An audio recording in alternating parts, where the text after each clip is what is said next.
Expire করে দিলে আপনারা কি কি দিয়ে এটা ভেরিফাই করবেন, আর এক্সপায়ার করে দিলে আপনার কি কি ক্ষতি হয়, আপনার কি ডলার চলে যায় কিনা, ফেসবুক আপনাকে কোনো প্রকার ক্লেম দেয় কিনা, এইটা বলে দেব।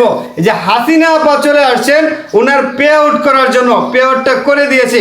হাসিনা আপার অনুভূতি কি জানবো, হাসিনা আপার যত প্রকার সেট আপ আছে, যত প্রকার সেটিং আছে সব কিছু কমপ্লিট করে দিয়েছি। আর কোনো সেট আপ সেটিং কোনো কিছুই বাকি নাই। এখন হাসিনা আপা ফেসবুক থেকে যদি ইচ্ছা করেন উনি ভালো পরিমাণে একটা টাকা ইনকাম করতে পারবেন। এখন সব কিছু নির্ভর করব ওনার ইচ্ছার উপরে। আমরা হাসিনা আপার কাছে যাব, জিজ্ঞেস করবো আপনার অনুভূতির কি, আপনার এখন কি ইচ্ছা এই ফেসবুকটা নিয়ে বলবেন। আমরা যারা বাড়িতে কাজ করি, গৃহিণী আছি, তারা ফেসবুকে কাজ করতে চাইলে, ফেসবুক সম্বন্ধে জানতে হলে বাইরের কাছে আসবেন, পরামর্শ নেবেন, কাজ করবেন, সামনে এগিয়ে যেতে পারবেন। বাইরের কথা মতো কাজ করছি বলেই আজকে আমি সামনে এগিয়ে যেতে পারছি। সবাই আমার মতন কাজ করেন, যারা বাসায় আছেন, বাড়ির কাজের সাথে পাশাপাশি ফেসবুকে একটু কাজ করেন, হালকা পাতলা রান্না বান্না যাই করেন করে এগিয়ে যান, নিজের পায়ে দাঁড়ান ইনশাল্লাহ। হাসিনা আপা সুন্দর একটা কথা বলছেন। আমরা বর্তমানে আগের যে বাংলাদেশের চিত্র ছিল এখন কিন্তু নাই, ভবিষ্যতে আরো বেশি চেঞ্জ হবে। আপনি শুধু নিজকেন্দ্রিক থাকবেন, সবসময় চাইবেন নিজেকে কিভাবে পরিপাটি রাখা যায়, সুন্দর রাখা যায়, এইখানে সেখানে ঘোরা যায়। আগে তো আত্মীয়র বাড়িতে বাড়িতে ঘুরতেন, এখন কিন্তু মানুষ আত্মীয়র বাড়িতে ঘুরে না। কি হাসিনা আপা ঘুরে না, এখন মানুষ ঘুরে স্পটে যেখানে সুন্দর জায়গা আছে, ভালো লোকেশন আছে, পিকনিক স্পট আছে, ওই সব জায়গায় যায়। বান্দরবন যায়, সিলেট যায়, চট্টগ্রাম যায়, তারপরে আপনার ওই যে পাতায় বিচে যায়, তারপরে আপনার যায় ওই নেদারল্যান্ড যায়, ইংল্যান্ড যায়, এইসব এলাকায় যায়। এই আশেপাশে এশিয়ার দেশ কইলামই না, এগুলাতে যায়।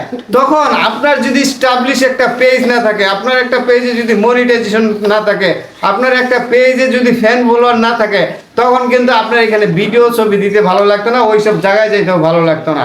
আপনার যদি একটা পেজ সুন্দর সাজানো গুছানো থাকে, ফ্যান ফলোয়ার থাকে, একটা ভিডিও দিলে যদি কিছু মানুষ দেখে, এঙ্গেজ করে, আপনার এলাকার পাড়া প্রতিবেশী দেখে, আপনার দেওয়ার বাবু নুনো তেরা যদি দেখে, তাইলে আপনার কাছে ভালো লাগবে। এই যে ভাবি দেখে গেছে গা, ইয়াতে গেছে গা, সিঙ্গাপুর গেছে গা, এই অস্ট্রেলিয়া গেছে গা, আবার গেছে গা কক্সবাজার গেছে গা, তো ভালো লাগবে, দেখাইতে হবে। এই দেখানোর জন্য হইলো একটা ফেসবুক আইডির দরকার আছে, একটা সুন্দর পেজের দরকার আছে। এখন বলবো এই ধরনের যদি আপনার এক্সপায়ার ডেট চলে আসে তাহলে আপনি কি করবেন। এইটার জন্য আপনার লাগবে একটা এনআইডি কার্ড, আপনার এনআইডি কার্ড যেটা আপনার সেটা লাগবে। তারপরে লাগবে ব্যাংক অ্যাকাউন্ট, এই যে ব্যাংক অ্যাকাউন্ট লাগবে, আর লাগবে tin certificate, compulsory tin certificate লাগবে।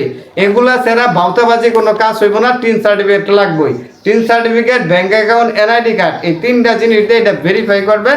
ফেসবুক বলছে যে আপনার যে কয়টা ডলার আছে এই ডলারগুলো যদি আপনি এই সময়ের মধ্যে ব্যাংক সেট আপ কমপ্লিট না করেন তাহলে আমরা রাখতে পারতেছি না, আমরা এগুলো আবার রিস্টোর করে নিয়ে যাবো, আমরা ফেরত নিয়ে যাব, পরবর্তীতে আবার ইনকাম করতে পারবেন। এইটুকুই হলো সমস্যা বা এইটুকুই হলো ঝামেলা। কেন আমার কষ্ট করা এই ডলার ফেসবুক নিয়ে যাবে, আমি এটা করে ফেলবো সময় মতো। তো আপার সকল সেট আপ সেটিং কমপ্লিট, আর কোনো টেনশন নেই। আপার আইডিটাও সুন্দর আছে, আপার জন্য ভালোবাসা রইলো। আর যারা যারা দেখতে চান আপা কি করে মনিটাইজ পেলো, আপার আইডিটা মেনশন করে দিচ্ছি, প্রত্যেকে দেখে আসতে পারেন।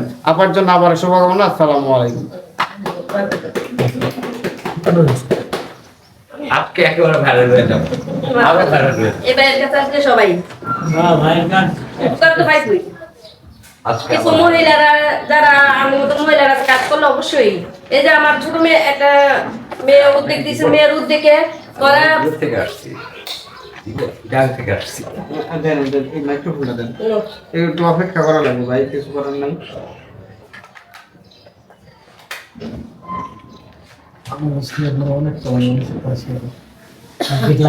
রাখেন রাখেন রাখেন।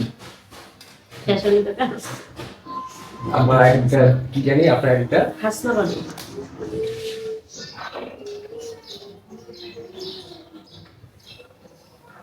আমি এবার বুঝি না ভাই। কি নাম? পাইবেন পাইবেন, আমি আইডি অ্যাড করে দিতে দুবারে পেজ চলে যাবে সবাই। মাইয়া করে আমি বুঝি